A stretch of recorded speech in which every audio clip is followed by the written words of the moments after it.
just look into your camera and say your name and how you are aware of Silverstone. Hello, Jenny. My name is John Walduck.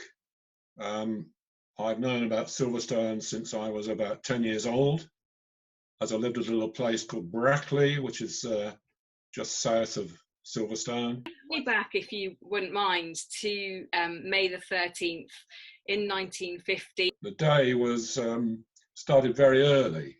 We needed to get to the circuit as soon as the gates opened, just to make sure we could get our favourite spot. We had two favourite spots. One was on Hanger Straight, which was like the quickest part of the circuit then. And the second, and probably the most favourite, was over near Club Corner. And it always used to be very, very crowded there because, of course, it was also near the main gate. We had a friend of the family who ran a local taxi service. And I always remember we used to ride up to Silverstone in a very exotic car. It was a Buick. He had American cars. Goodness knows why he had American cars.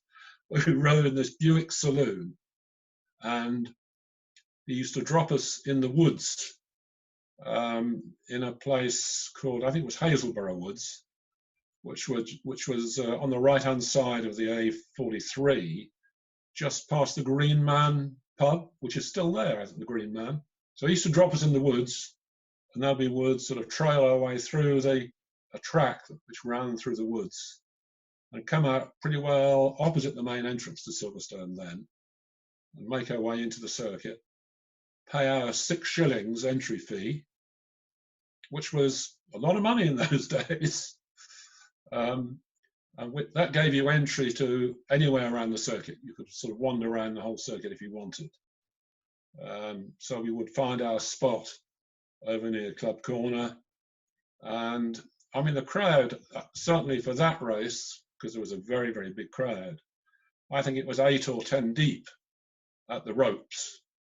And I used to sort of wriggle through, because I was small, still am small really, but used to wriggle through the crowd, through the legs. And I would always get a seat at the front, and sometimes would even sit on one of the straw bales, which was frowned upon really, because the straw bales was the safety barrier.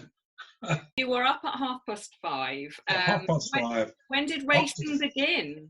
I'm sure it was 10:30, and it was the first race of the day were the little 500cc racing cars. And I can recall some very famous names racing in that sort of class. I can remember Sterling Moss racing his little 500cc car. And what about the main event? I think that used to sort of start at maybe 2 o'clock or 3 o'clock. I can recall, there was no TV coverage, but there was, would you believe, newsreel coverage.